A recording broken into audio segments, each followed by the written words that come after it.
Ladies and gentlemen, thank you very much for joining us this edition of Leak Project. We have Clif High with us from Half Past Human, and not only are we going to get into the latest Webbot report, but we're also going to talk about these quantum computers and the Mandela effect. Is it real? Is it a psyop? What's going on with the Mandela effect? Now, I'll certainly say from the research that I've done, I've seen some pretty compelling evidence to show both sides of it, and I'm fascinated with the ideas. Quantum computers, on the other hand, I think a lot of the stuff that's out there right now is just uneducated information where people have came up with thoughts, what they think that it is, and I'm one of those people. I don't know what it is, but I'm saying that I'm speculating, not that I know for a fact, but I know that IBM is actually letting the commercial markets get access to quantum computer technology. So what are quantum computers? Who better to ask than Clif? The man, the legend, the way of life. Hey, Clif, how you doing? Good to talk to you. That's really scary, guy. That's scary. Yeah, I'm doing fine. Nice to chat with you. You too. Quantum computers freak me out too. They're really spooky devices, and they're designed that way because here's the thing. Fundamentally, all quantum computers have this basic paradigm that they have to operate in, and the idea is that science, in spite of its huge level of enlightenment, doesn't really understand the stuff that keeps all of our molecules together, and the quantum stuff, it's really kind of spooky and woo-woo to them as well. So they decide when they're going to build a quantum computer that the way to do it is to isolate their computing from all the external woo-woo and quantum effect other than the ones that they're after. And so to do that, they basically must push away all of the quanta effect from around their chipset. All quantum computers so far are analog. Okay, so that's a little odd. I find that very disturbing, by the way, that they have to do that in order to make a quantum computer. So the idea would be this. Let's look at it just basically what is the idea of a quantum computer. A regular computer that we know of is a digital. It's my claim that most of the computing power we have now is all reverse engineered from space alien hardware, and that the digital model and paradigm was not one we were working on. We were analog humans, analog society before 1947, and from that point on, we're digital. And the analog stuff went away. One of the things in the quantum computers that most people don't realize is that all quantum computers are analog devices by nature. And here's basically how the idea behind a quantum computer. It's like something out of a science fiction book, okay? And one way to think of a quantum computer is if you had a piece of steel, and it's that kind of steel that has the flaky crystals in it that you can see, and so it looks kind of like it's galvanized, but it's not really. It's built into the steel that way. It's just the little flaky bits. And the idea is that if we could heat that piece of steel up and to where everything would shift around for a few seconds, the molecules, and let it collapse, in the collapsing, it would take advantage of this unique now, and it would answer our particular problem if we could figure out how to program our problem into those molecules. And so basically, the idea is very similar to that. Now, that would be an analog computer. You don't know how the steel is forming the answer that it's giving you. You just know that it does. And you accept it and go for it. And maybe, as in real quantum computers, it's not right 100% all the time. But it's close enough that you can, good enough for government work, as they say. Now, a digital computer would arrive at the same answer to that question, but it's got to sit there and go grind, it's got to do the addition 1 + 1 + 1 + 1 + 1 until it gets to the number that you're after. And so it can take an incredible amount of time, an incredible amount of processing power, and an incredible amount of electricity and extra heat and all kinds of capital expenditures in order to get a computer to come up with answers to really big problems. And so the route around that is to have these analog computers that do what they call quantum annealing, which is sort of a quantum level idea of the steel shifting all of its molecules around and then freezing when you take the heat away, just in the perfect answer that you want. And so it's kind of like, really at one level, quantum computing can be thought of, well, let's let universe provide the answer. We don't know how it's going to do it, but we'll set up everything, And so a lot of people see it as, rolling them chicken bones by the shaman. And at one level, it truly is. But at another level, it's really fascinating technology when you start delving into how D-Wave and some of their competitors are actually building the buggers. Because I found really shocking was how much energy and effort and time and design effort goes into pushing out quanta effect that they don't want. So the quantum effect that they don't want, I'm still trying to grasp the concept. Now, a quantum computer, essentially, the concept is it should be able to be picking up multiple answers at one time, essentially. I mean, is that kind of the broad? No, it's an entirely different way of viewing universe. In a regular chip, a digital chip, you shunt electrons through little gates and back and forth. And at its core, a regular digital computer chip is an abacus. And you derive meaning by where things are when you're done shoving the electrons through. Okay. Now, in a regular computer, it is very much like an abacus. You have to move all of the things back and forth, repeatedly, iteratively in order to arrive at an answer. And a quantum computer could be thought of as taking the abacus, going a walk to move them all down to one point, and then then just shaking it and then setting it down really rapidly, and it would automatically form what the other thing took laboriously many repetitions to do.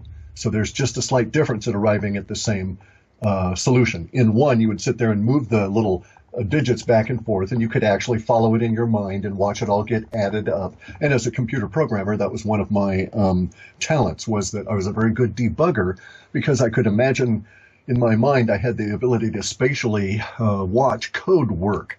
So I could sit on an airplane and read code going to a meeting and process it in my mind such that I could arrive there and say, no, you've got the following bugs. The machine is not interpreting this as you think it's going to.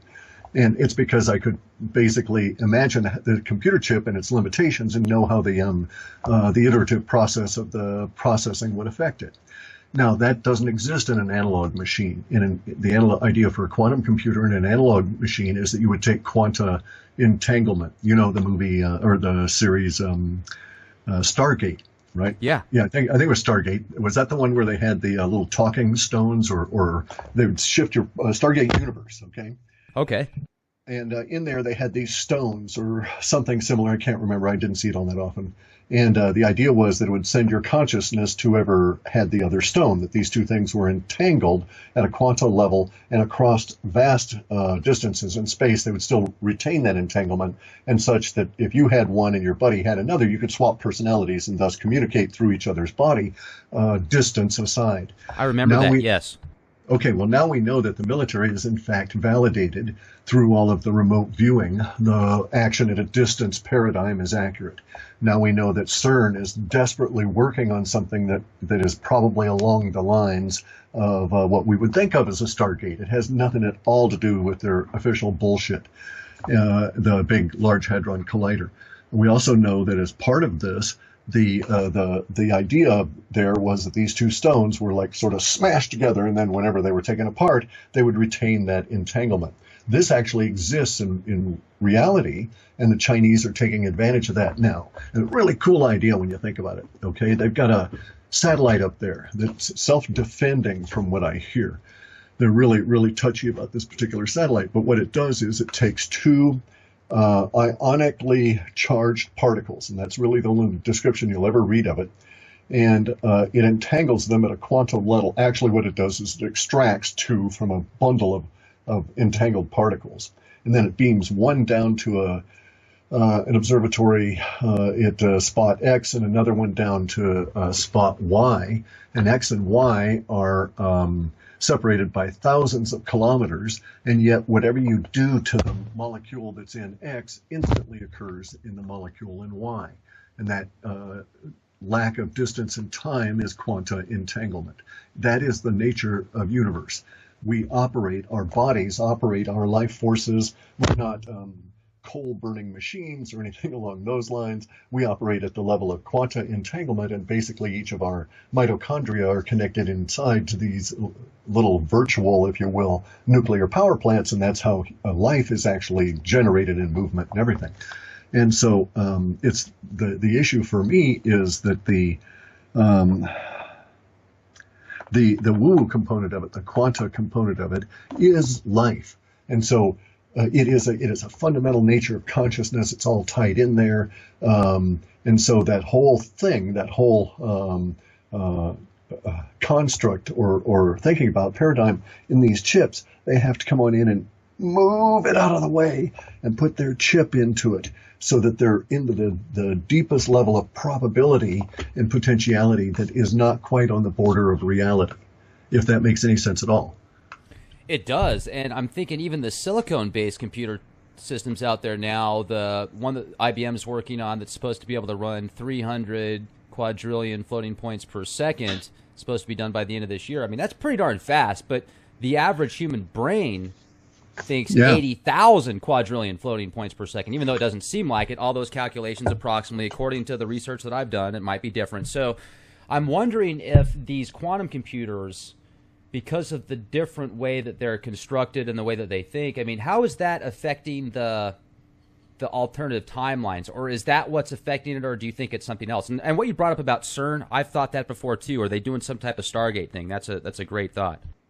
Yeah, they're doing something there that does not at all relate to what is their official proffered explanation of it.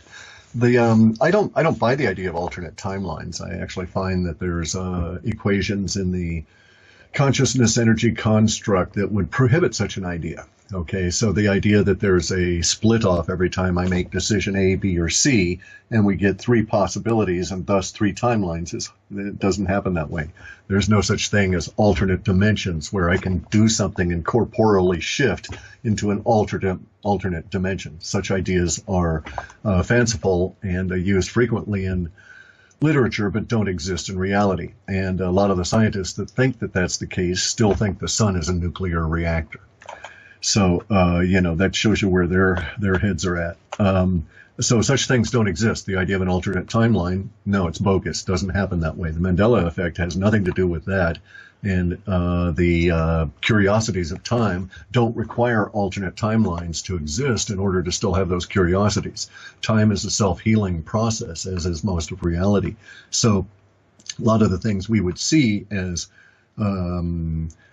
some marginal, maybe if you really twisted your thinking about it, evidence for an alternate timeline are really examples of the temporal structure of consciousness healing itself.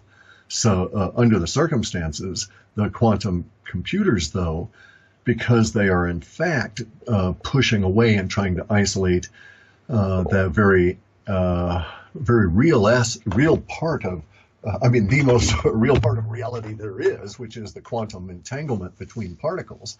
And it goes beyond that. There's many different quanta effects.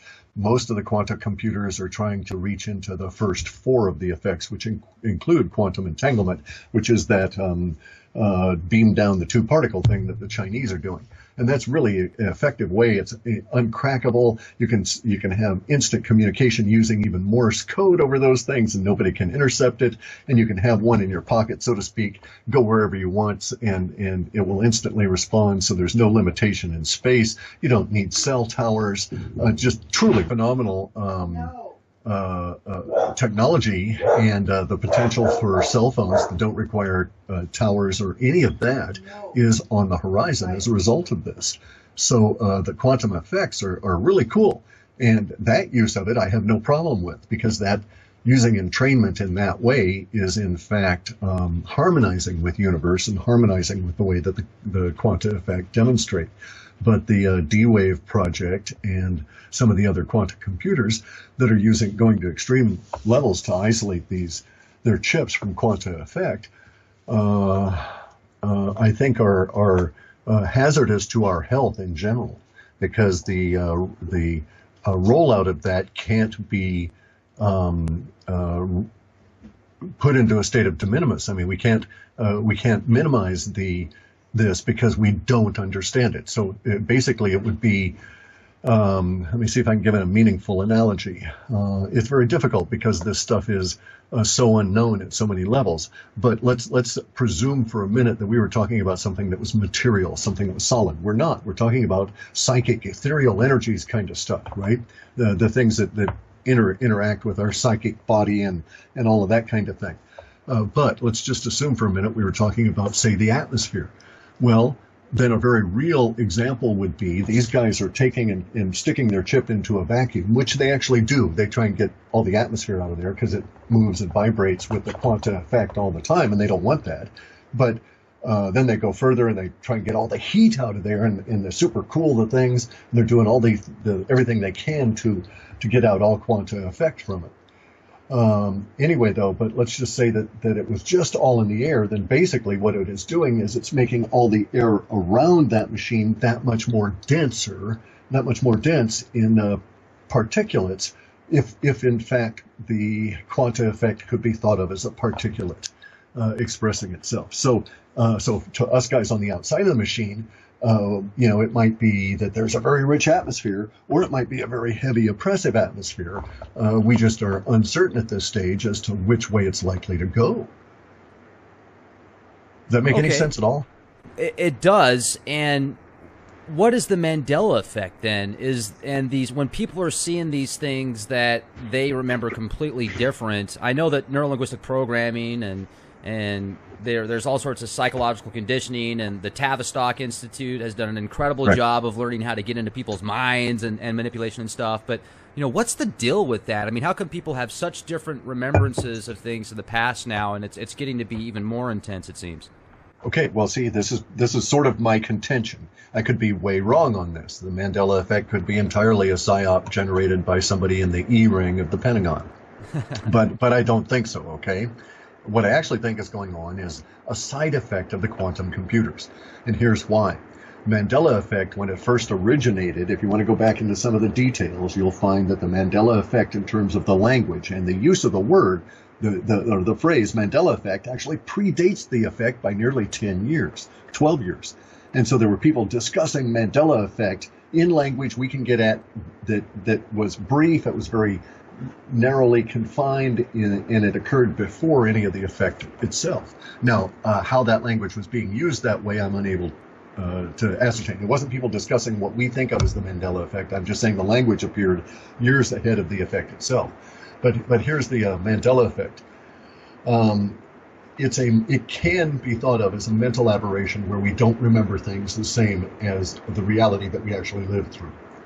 Another way to think about it, though, is that our memory is good, and the reality no longer connects with what we remembered as the reality we lived through.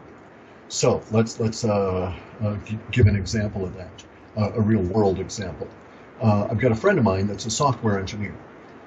He writes lots and lots and lots of code. He's a freelancer.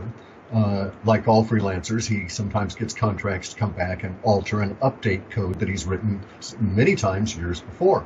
He goes and he sees this chunk of code which relates to a particular chunk of hardware, okay, a PBX, a call center kind of a hardware for scheduling and running telephone calls for lots of people.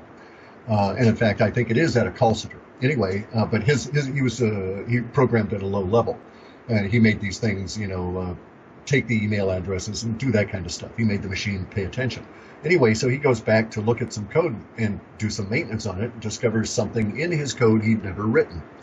And it was functionality that at the time that he wrote that code did not exist in that PBX. Now, he can validate this. I've talked to him about this. He can validate this because he's got the manual for the PBX with all of the codes and listings in the back of it, and there is not a gap. There's not not been a substitution or anything. And when he goes back to his code now, which nobody has touched, he's been the only person that has any maintenance on this at all in that machine, and it's been like, I guess it's years, 6, 8, 10 years. When he goes back there now, the software has the capability, has code for the new codes, and he says really spookily, it is as though he wrote it. Now, as a programmer, I understand that. I used to do specific things in terms of how I did conjunctions. I would always use Latin for specific different kinds of reasons. And so he does things like that in his own code. And so he said, he's got a version of it at home that does not have this functionality, a backup copy of the code that he stores. And so it really freaked him out. He went to Michigan, which is where the the job was, and then had to go back to his place, which I won't go into, and then discovered in the code at his house didn't have the functionality for that PBX that he had just seen, and thought that, oh my God, it's just as though I wrote it. And all he really had to do, by the way, to do this whole upgrade was to change 2 bytes, because there was a 0-1 instead of a 0-2 in this sequence that set things off wrongly. And so he didn't have to write any of the code that he thought he was going to have to. So he was there and gone in a matter of days. And nobody on the site at that place, except for one individual, and he'd never had much to do with that individual, was there when he'd worked there in the past. So there was nobody there to have a historical perspective. Yet he maintains that he did not, those years ago, could not have written code that accommodated these new features in that PBX, because they didn't exist at the time that he wrote that code. Make sense? Yeah, that's fascinating. So with all of that said, I'm trying to grasp, let's say that these computers or these quantum machines actually do change the fabric of time, essentially. And if we're having different memories of things, and if there's actually evidence and data that's coming up showing that somehow things are different, does that mean that maybe it could be almost like Back to the Future style, where the timelines could be changed and people don't exist, or people that we remember dying 20 years ago, like Louis Anderson from the Family Feud. I remember him. I wouldn't know the show, but I take your reference. Yeah. Yeah, I remember him committing suicide, or being told that he committed suicide on the news. And then I did a bunch of research, and the only article I could find was supposedly an excerpt from AMT, or from the entertainment TV, saying that he died on the surgery table of gastric bypass surgery. Yet now he's in movies and alive and well, and there's a lot of people that remember the same thing I do. So, and there's people that don't. So once again, it could be just something weird in my mind that I remember, or maybe the media came out and said something that wasn't true, so they retracted it. Well, that makes more sense, obviously. All right, that actually is how we get the name for the Mandela effect, because Stephen Biko was the person that actually died in 1979. It was erroneously reported as Nelson Mandela, and it was reported that way globally.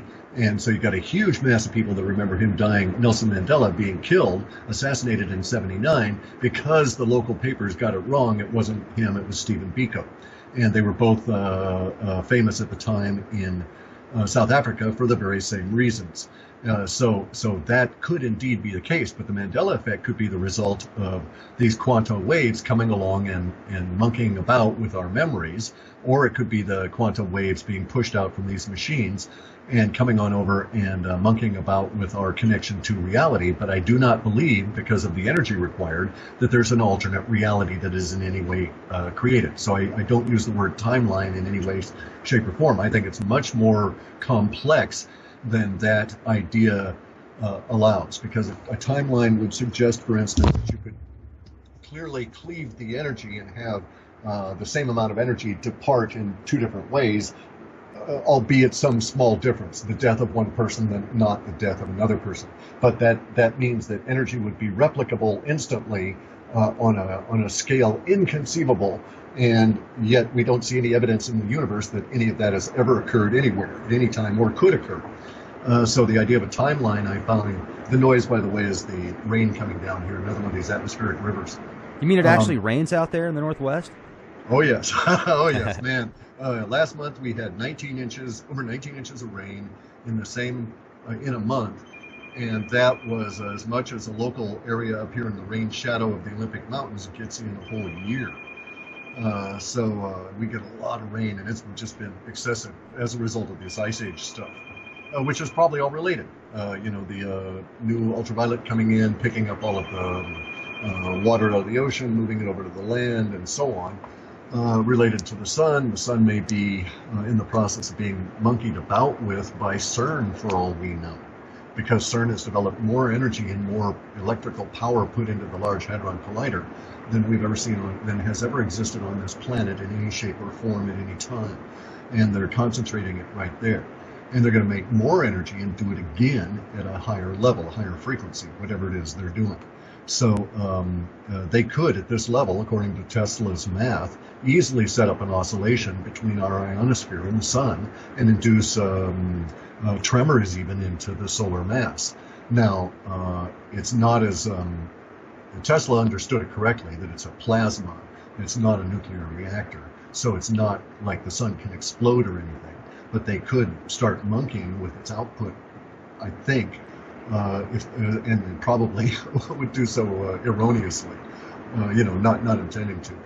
But, we don't know what they're doing with that. But we do know with the D-Wave machines that people that are near them, the technicians, see, the rumors are starting to come out, right?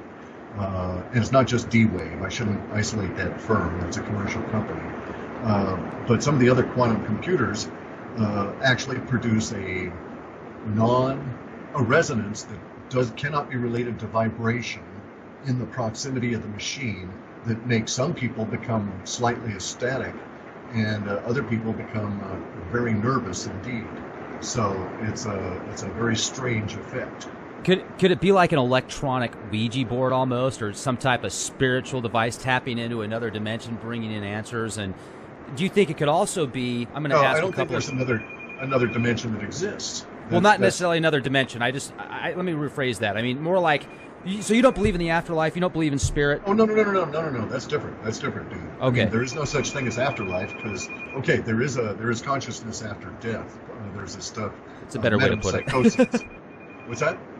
I said, yeah, what you just said is a much better way to put it. I got to make sure to word things spot on. Yeah, sorry about that. I'm a linguist. I can't help it, so I get all hung up that way. But no, I don't think there's other dimensions in the sense of, like science fiction, interdimensional beings, because we're all here in all dimensions now. And it's our perception that is limited, not the reality. So we only have 4 senses, okay? Our senses are entirely structured in our heads. They don't exist anywhere else. Your body and your feeling of touch is not a sense. There's no sense organ there. So our senses are what limit us in our perception. We can't see X-ray, we can't see ultraviolet, we can't see any of a huge number of the spectra of even visible light. And so, in that sense, there are other dimensions, the X-ray dimension and the ultraviolet dimension and so on. We just can't interact with them.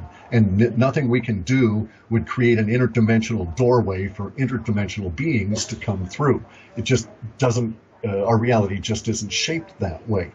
And so it's a good idea for science fiction that you could have a pan-dimensional being. Well, we're a pan-dimensional being. All beings would necessarily be pan-dimensional because, you got to have length and width and, depth and so on, and a temporal dimension. We all share that, and you can muck about with the temporal dimension as, what's his name here? I got his book over there. Nikolai Kozyrev said or proved, you can muck about with the temporal dimension. You can even use it to create effects. So for instance, some of the quanta effects that we can achieve with our mind. And here's some, high school level things. Take 2 nails, immerse them in water, 2 steel nails, mild steel, up to an 8-penny or something, non-bright finish. Put them in water, wrap them up in a wet paper towel, put them in plastic sacks so they're sealed, so they remain wet. Let them be wet for a little bit, and then open them up so they have oxygen. Take one of them outside with the open sack and put it in the ground and cover it up with something. Doesn't matter. Just forget about it. Don't look at it.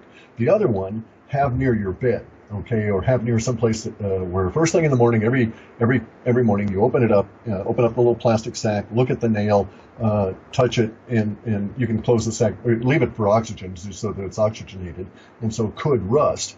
And then at the end of 6 weeks, go compare the 2 nails. The nail you put consciousness into will have significant less rust than the one that you've ignored. And this is the part of reality that's a little bit interesting, because the only real difference, and you can set it up to where it's the same exact conditions for each of the nails, except for your consciousness, right? And so the fact that exists is now acknowledged in physics. So if you go to these major universities and you get out of the undergraduate level and you get into some really good postdoctoral studies, you'll find that they start at the physics level, that when they start doing experiments, Nobody around. Nobody can be around it. All the students got to get the hell out of the way. It's got to be shut down.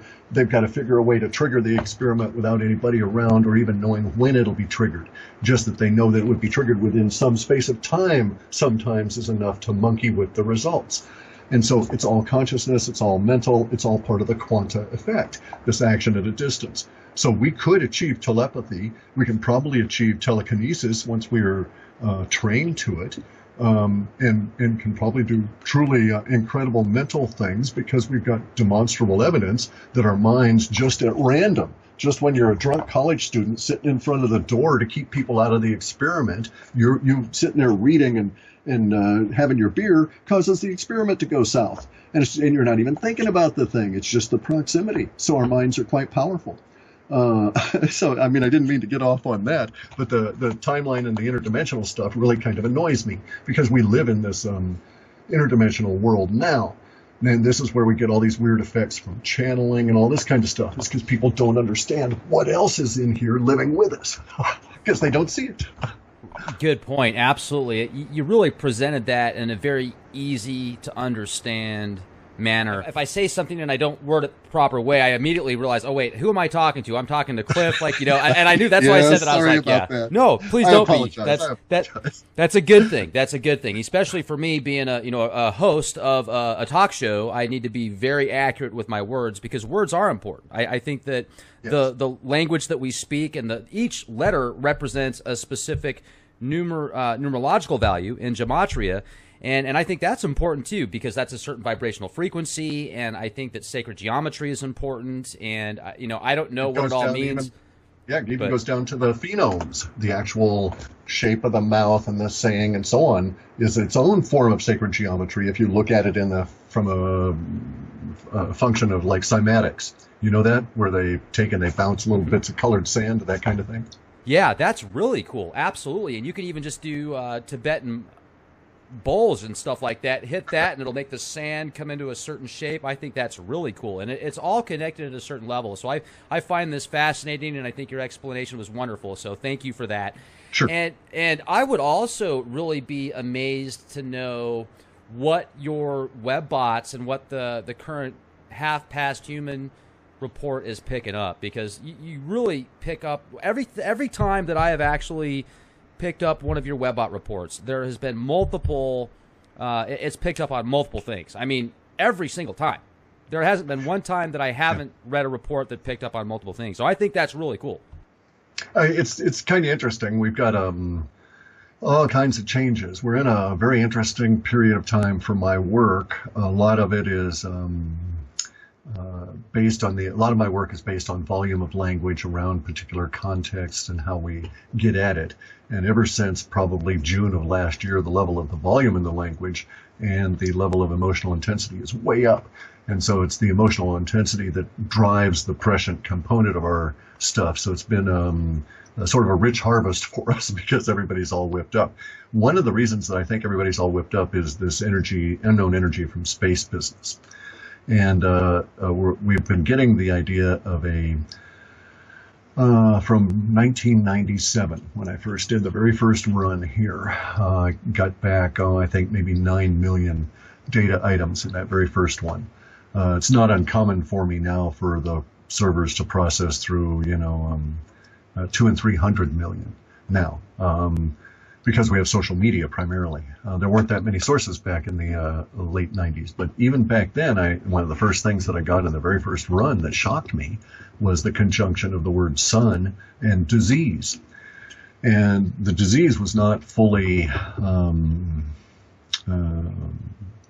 formed in the lexicon. So I knew that it was a substitution, because I'd rigged this part of my code where if I ran into too many unknowns, it would take a word of the same emotional context and the same emotional duration and the same emotional intensity, get those 3 words, or 1 word, could be 1 word, it could also be different, 3, and then go to the lexicon and retrieve those and bring it back.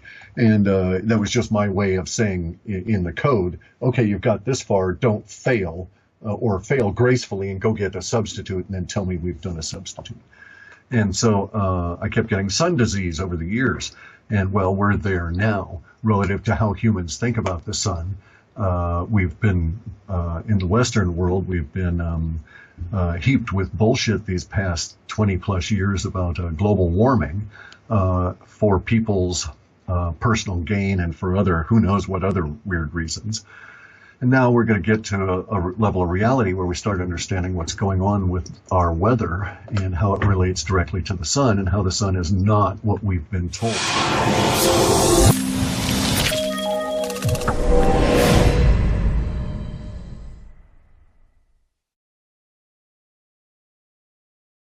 It is to isolate their computing from all the external woo-woo and quantum effect other than the ones that they're after. And so to do that, they basically must push away all of the quanta effect from around their chipset.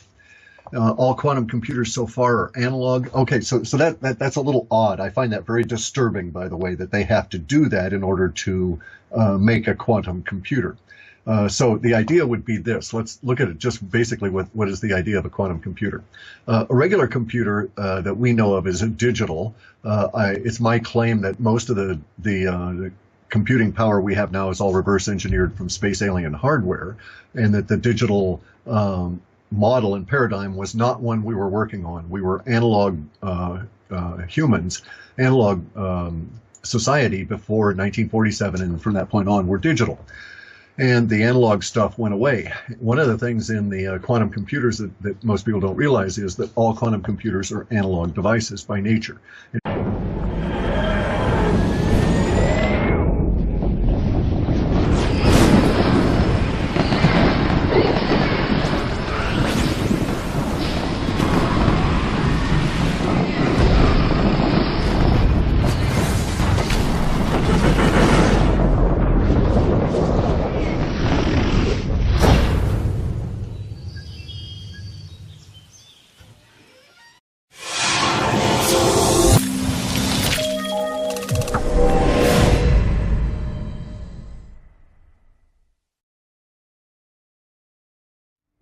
Ladies and gentlemen, thank you very much for joining us this edition of Leak Project.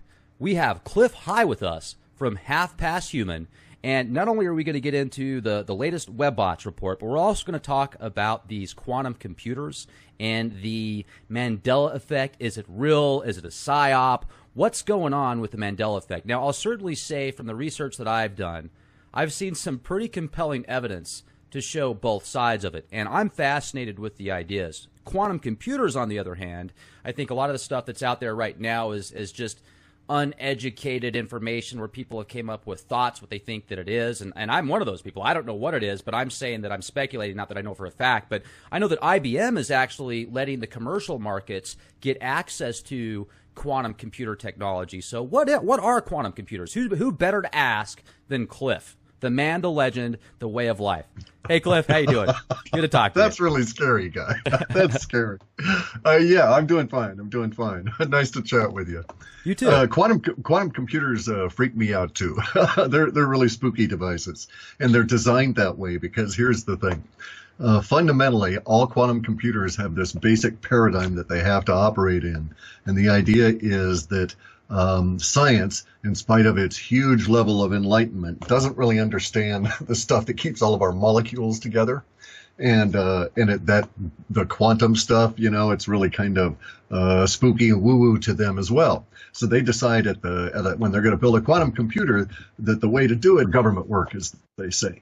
Now, a digital computer would arrive at the same answer to that question, but it's got to sit there and go grind. It's got to do the addition 1 + 1 + 1 + 1 + 1 until it gets to the number that you're after. And so it can take an incredible amount of time, an incredible amount of processing power, and an incredible amount of electricity and extra heat and all kinds of capital expenditures in order to get a computer to come up with answers to really big problems. And so the route around that is to have these analog computers that do what they call quantum annealing, which is sort of a quantum level idea of the steel shifting all of its molecules around and then freezing when you take the heat away, just in the perfect answer that you want.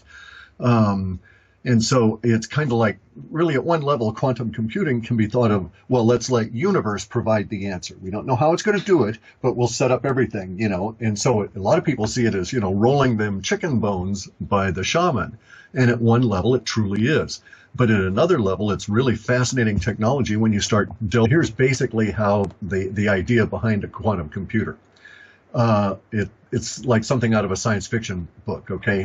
And one way that you can think of a quantum computer is if you had a piece of steel, and it's that kind of steel that has the flaky crystals in it that you can see, and so it looks kind of like it's galvanized, but it's not really. It's built into the steel that way. It's just the little flaky bits.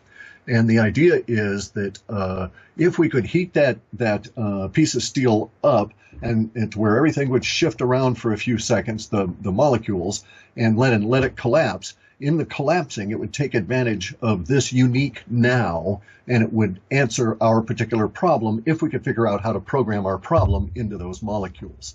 And so basically, the idea is very similar to that. Now, that would be an analog computer. You don't know how the steel is forming the answer that it's giving you. You just know that it does. And you accept it and go for it. And maybe, as in real quantum computers, it's not right 100% all the time. But it's close enough that you can, good enough